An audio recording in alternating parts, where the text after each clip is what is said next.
Assalamualaikum sobat, Erik Tan di sini masih di Kondang Fishing.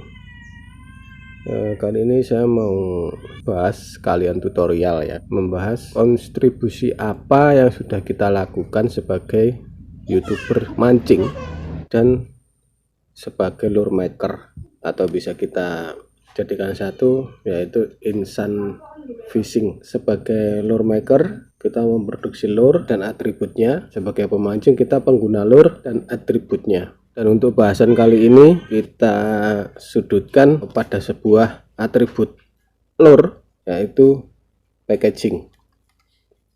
Pada dasarnya kita memproduksi lure dan mewadahkannya pada sebuah wadah mika atau etalase mika seperti ini, atau mika display. Tujuannya untuk barang kita bisa terlihat dengan bebas dengan tambahan label produk sebuah kertas. Namun sudah lama ini mengganggu pikiran saya, di mana dunia gencar-gencarnya mengurangi bahan dari plastik, tapi kita malah menggunakan mika.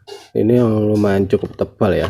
Untuk mika kotak seperti ini 0,30 mikron, biasanya minimal ini 0,20 mikron ketebalannya ini. Dan setiap hari pasti ada ribuan lure yang dibeli, dan saya yakin sedikit insan fishing yang peduli dengan bungkus ini. Maksudnya adalah setelah lurnya dipakai, bungkusnya dikemanain. Nah, seperti itu. Karena di sini, khususnya di daerah sini, di Sumatera sini, kalau kita mancing di sungai, itu kan sungainya kan irigasi, dan samping kanan kiri irigasi adalah persawahan. Itu banyak sekali botol-botol plastik, pupuk itu yang berserakan, dan jutaan mungkin ya, karena sudah puluhan tahun sawah itu digarap. Ditambah lagi kita para pemancing yang pastinya memiliki lure-lure yang banyak, dan yang umum dipakai adalah soft lure atau soft rock. Ini yang selalu digunakan dan terbungkus di dalam plastik mika. Rata-rata sih plastik mikanya yang model vakum ya, itu yang agak tipis. Kemudian saya ajak flashback ke belakang. Semenjak YouTuber mancing ramai, rata-rata kita memiliki jargon menjaga ekosistem ikan dengan slogan tangkap dan lepas, yang dikumandangkan pertama kali kalau tidak salah ingat ya oleh televisi swasta dalam acaranya Mancing Mania. Tangkap dan lepas, tangkap dan bawa pulang yang besar-besar, lepas kembali yang kecil-kecil, dan kemudian diadopsi oleh youtuber mancing semua untuk menjaga keseimbangan ekosistem ikan tersebut. Namun yang ada di lapangan, masyarakat itu tidak mau tahu kayak gitu. Edukasi kita tuh kurang sebenarnya ya. Mau gimana lagi. Untuk para milenial khususnya, saya yakin mereka paham dan mengikuti langkah-langkah tersebut. Yang pasti itu, sekali lagi di sini khususnya, itu seringkali saya mengedukasi sedikit tentang lepaslah jika mendapat kocolan. Namun seringkalinya saya mendapat balasan yang enggak mengenakan, bahkan ada yang melawan perkataan saya. Bahkan ada yang bilang kemarin sempat menjawab, kak YouTuber tak taean, nah kayak gitu. Maksudnya itu nggak mau tahu perkataan YouTuber saya mancing kocolan.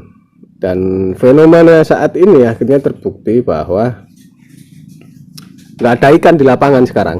Kita sudah menyisir ke berbagai daerah atau desa yang lain, apalagi desa yang lain ya, karena desa yang paling banyak ikannya ya di sini, di tempat saya ini. Karena banyak sekali pemancing dari luar desa itu tujuannya ke sini, desa mereka nggak ada ikan, dalam tanda kutip di sini, khususnya ya ikan gabus. Karena di sini tua, muda, laki, perempuan semua mencari ikan, dimulai dari mancing biasa sampai mancing tajur yang ditinggal, terus jaring pentang, jaring jerat, jala, dan yang paling bawah adalah setrum. Mereka ya akhirnya mendapat apa yang mereka tanam, nggak ada ikan. Pada saat itu mereka selalu bilang ikan di sini nggak mungkin habis, kita pasti akan dapat ikan. Sekarang apa yang saya katakan terbukti, karena penangkapan ikan secara masif akhirnya mereka kesusahan untuk mencari ikan. Coba kalau awalnya mereka bisa dibilangin ya nggak mungkin kayak gini. Kembali ke topik yang utama, lalu saya punya keresahan tersendiri mengenai packaging ini, dimana seluruh bahan plastik ini sebenarnya bahkan yang dijamin oleh perusahaan baru, yang jenis plastik baru yang kata mereka bisa hancur 5 tahun itu nggak terbukti, apalagi ini kayak gitu. Ini tiap hari jutaan loh yang keluar telur ini, dan hanya sedikit yang peduli dengan ini untuk tidak membuangnya di sembarang tempat. Kan saya udah otak-atik apa yang bisa dibuat untuk bahan ini ya. Kemudian saya mempunyai alternatif untuk mendaur ulang botol plastik minuman yang 1,5 liter itu, sedikit lebih tipis dari yang ini, namun sama aja. Ini juga mika, dan nanti kalau full kan sama aja ini. Kemudian saya buang langkah itu, terus saya melirik sebuah kardus mie instan dan kardus-kardus lainnya yang berongga. Nah, ketika saya buat, dia terlalu lusuh dan saya rasa itu tidak menjual. Jadi saya urungkan lagi niatnya, saya searching untuk pembuatan packaging kardus itu juga mahal ternyata, kan nggak ada yang kecil juga.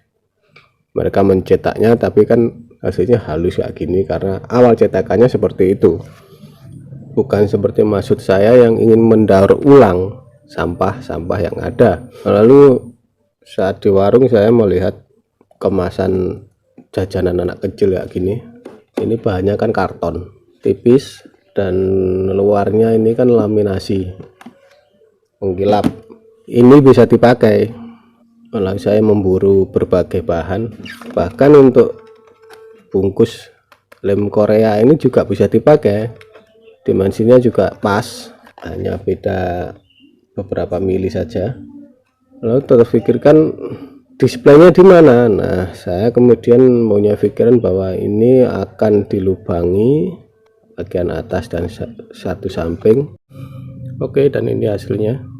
Pada awalnya saya berpikiran untuk melapisinya dengan kertas kado, namun saya dapati kertas kado itu gambarnya bunga lah atau ruang, kelinci dan sebagainya, terlalu lucu ya. Terus saya kepikiran kertas kado yang gambarnya batik, itu kemungkinan masih bisa masuk walaupun porsinya kecil banget. Apa sih hubungannya batik sama umpan? Nggak ada chemistry, namun masih bisa masuk. Dan untuk sementara ini saya semprot aja sama cat pilok, kemudian saya udah menggambar pola untuk melubangi ini. Bisa, kita masih bisa dapat display, barangnya masih kelihatan. Kita tinggal melubangi ini. Dengan demikian saya bisa melepas keresahan saya jika cara ini juga diikuti seluruh dari lure maker Indonesia. Namun saya perlu optimisme untuk itu.